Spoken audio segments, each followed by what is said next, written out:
આ જુઓ આ કૂતરો છે અને હું હવે ઘરે જઈ રહ્યો છું એટલે અત્યારે થવા આવ્યું છે 6 વાગવા આવ્યા છે 7 વાગવા આવ્યા છે મેં કીધું વિડીયો બનાવી લઉં વિડીયો આ રહ્યા હેઠતા નહીં હમણાંથી કોપી લાઈટ આવે આ જુઓ આગળ મશીન પડ્યું હમણાં ગામમાં જતો ગામમાંથી ઘરે આવ્યો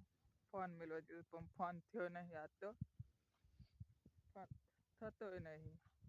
લાઇટ પર મેલું એટલે ડિસ્પ્લે મેલું બેટરી છે ને એટલે વિડીયો સારા લાગે તો સબસ્ક્રાઈબર કરી દેना रोज वीडियो आएंगे 1 लाख सब्सक्राइबर चाहिए मुझे।